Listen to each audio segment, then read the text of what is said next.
Well, it's finally been confirmed after 4.7, because it was super weird that the Heavenly Principles not only have been allowing the Fatui to run rampant in every nation, just snagging Gnosis as they see fit, Archons being disobedient, shit's going crazy, and now you have a Hydro Archon that just decides that they want to reinstate a Dragon Sovereign as the rightful ruler of the Hydro authority and sovereignty of Fontaine after Celestia fought to defeat the dragons in the first place. How can this stand? If Celestia was willing to knock off Conria, whether it was justified or not, they took action, and they damn well made sure that the travelers, the siblings, could not leave after.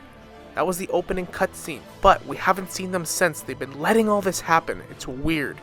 Now it's finally confirmed by our Abyss sibling. Although we don't have memories of that conversation, at least we, the players, do. Our Abyss sibling is worried while they create the Loom of Fate to try to change the ley lines that powers Irminsul and that connects everyone's memories and fates of Teyvat to try to help relinquish Celestia's control over everything, change the fates of everyone. But the problem is, Celestia and the Heavenly Principles will wake up soon, as our Abyss sibling is worried, and they really want to get this done.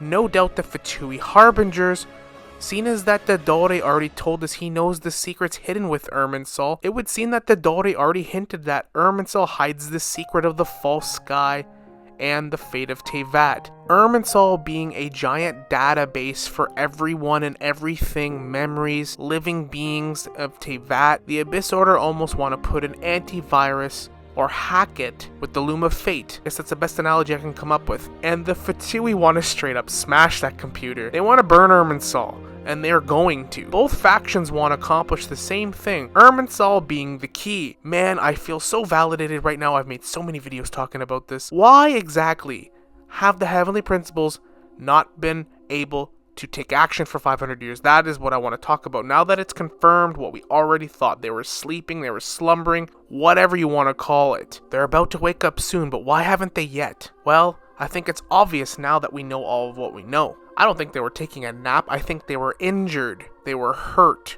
Gods in this game are not immortal. They never have been. Even a Descender was able to be broken down and killed, taking their remains and making them into the Gnosis. Now, if you can take a third Descender and turn their remains into a Gnosis that give elemental powers, could another Descender have their remains broken down in a similar way? We know now that Sertalugi, Rhindaughter, the Visionary, and other sinners all confirm now Dainsleif's older brother was a sinner of Conria, and that these sinners have earth-shattering powers. Just look at Skirk and the Narwhal. This is one of Sertalugi's pets, and he's only one of the sinners. Rhindaughter was part of the Hexen Circle, creator of all these monsters around Teyvat and Albedo. The Visionary, Dainsleif's older brother, created the Abyss by manipulating Calibar's family. Maybe even he manipulated the creation of the Fatui Harbingers too. The point being that these beings are exceptionally powerful, because we even thought that Skirk with her crazy quantum powers could probably rival that of a sovereign.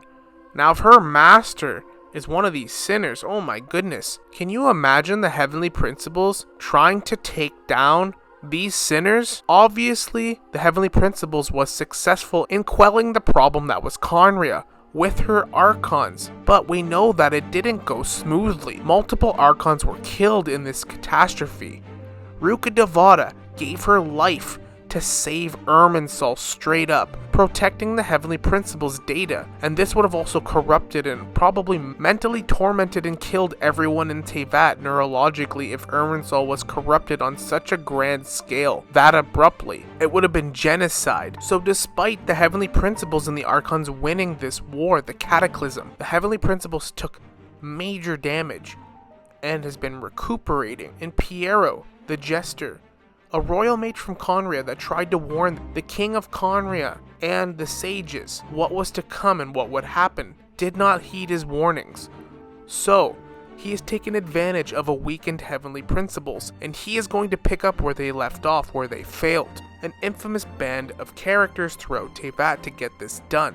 What makes me believe that the sinners are not pulling the strings behind the Harbingers? is that they want to burn Irminsul, and one of the sinners actually created the Abyss that wants to use Irminsul through the Loom of Fate. Pretty crazy that we know for sure now that the Heavenly Principles is in fact probably injured, has been silent, and Celestia probably licking their wounds. Last patch in Inazuma, in an event, we got some pretty cryptic messaging from the Raiden Shogun and Yaimiko talking about the war to come, the Great War. We know the conflict that's coming is going to be the next great event in Teyvat, a cataclysm level war. All of the Archons, whether they always knew it all along and they acted like they had a gun to their head, or they've just been pawns and they're starting to realize it because they're all in open rebellion. They're not trying to stop what's going on. Each Archon in their own way is conceding to the next phase of this plan. It seems that every single faction in Teyvat, the Dragons, the Abyss, the Fatui, even the Archons, are for the most part sick of Celestia and want to see that control relinquished in some way or form. But make no mistake, if the Heavenly Principles have not been inactive for 500 years, the Archons would not be giving their Gnosis so easily. Do you think that Venti is as weak as he says? This is a topic for its own video, but I'm almost certainly convinced now that Venti is from Celestia all along. But that's a whole other bag of worms. How's that guy been asleep for thousands of years? And then he's awake when Celestia's been missing for 500 years. I don't know.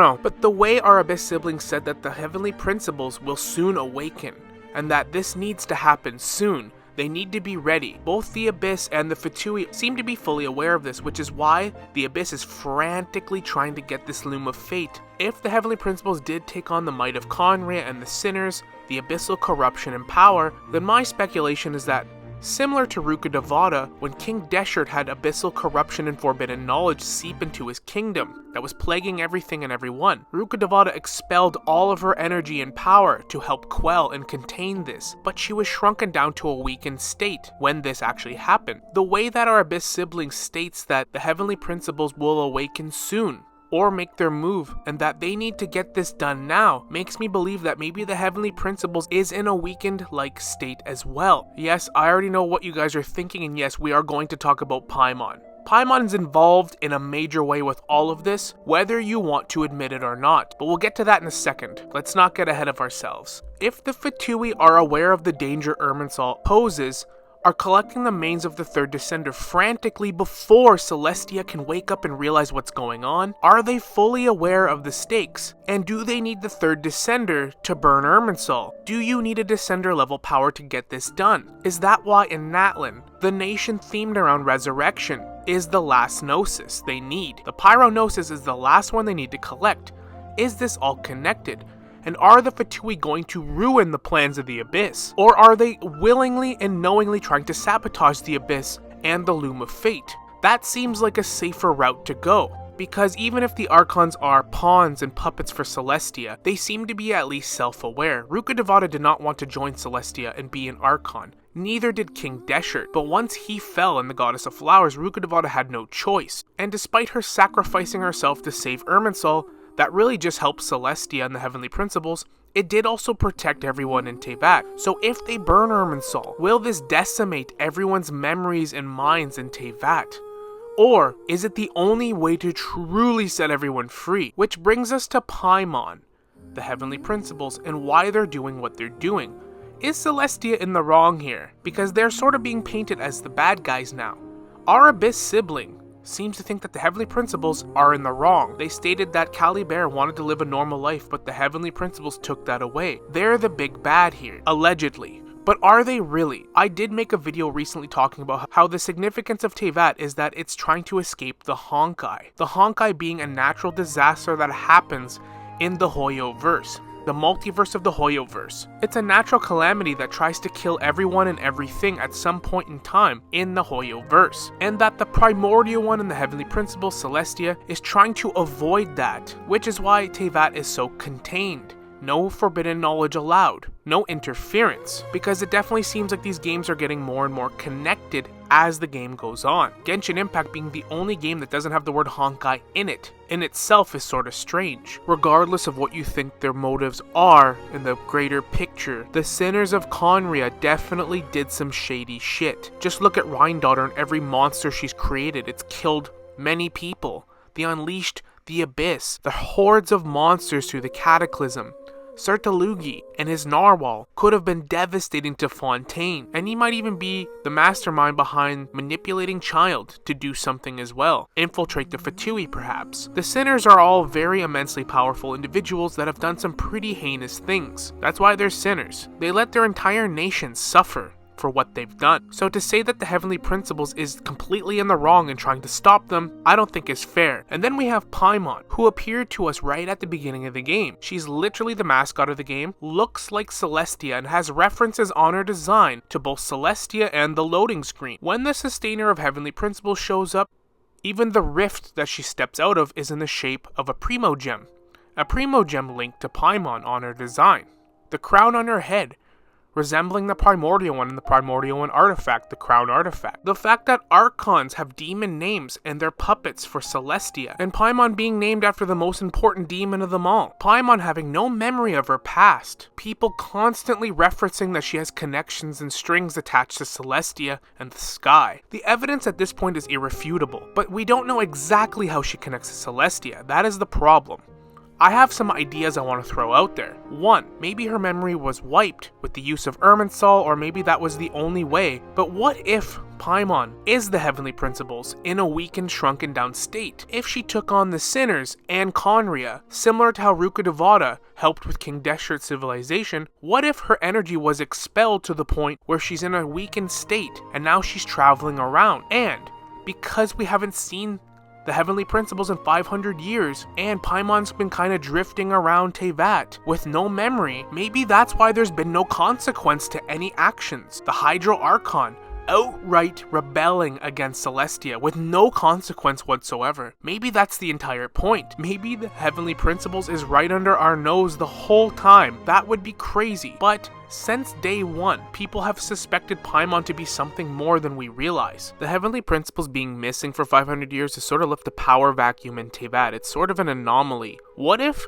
the Cataclysm wasn't as one-sided as we thought? We know that the Heavenly Principles destroyed Conria. We can debate all day long whether it was necessary or not, but what if the Sinners actually did accomplish something? What if it was more of a draw? They might have lost their nation and were defeated, I guess, technically, but what if they were able to at least weaken and steal the memories of the Heavenly Principles and the Primordial One, perhaps, weakening them and making them just roaming around Teyvat, not even knowing who they are, hence why we haven't seen them. That would be crazy and kinda cool, to be honest. All 5 sinners working together I think could pull this off. Maybe that was their end game all along, but it cost them their nation and their people, hence why they're the sinners. And she's not the mascot of the game for no reason. She could also be aware that she's the Heavenly Principles and is just following us around, keeping us on a specific path, never letting us go places we're not supposed to early on, and monitoring and being a companion for the traveler. Maybe there's purpose to that, and that the Sustainer of Heavenly Principles is a shade of space like a lot of people already speculate. It is also possible that Paimon is a shade as well,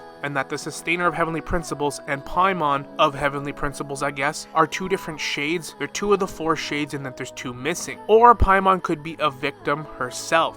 Maybe she disagreed with the Heavenly Principles and the route they were going, being the Primordial One and benevolent to humanity, and they cast her aside, and she's in a weakened state, wandering Teyvat, with no memory, being banished and punished, almost like the Conrians were. There's a lot of different options this could go, but no matter which way you go, she's definitely connected to Celestia in a very important way. We're just not 100% sure yet, and the developers are doing a great job at making that very ambiguous. The Heavenly Principles must be at least monitoring what's going on and they're making their preparation. They have to be. I just think it would be crazy if the Heavenly Principles have been hiding in plain sight this whole time. I know everyone's probably sick of this theory by now, but Paimon is significant in a huge way, connected to Celestia undoubtedly. I am going to make a video talking about the Sinners specifically, speculating on them, their connections with the book The Pale Princess and the 6 Pygmies, their different power levels and abilities. I want to break all of that down, as well as Dainsleif, because he's suspicious to me always.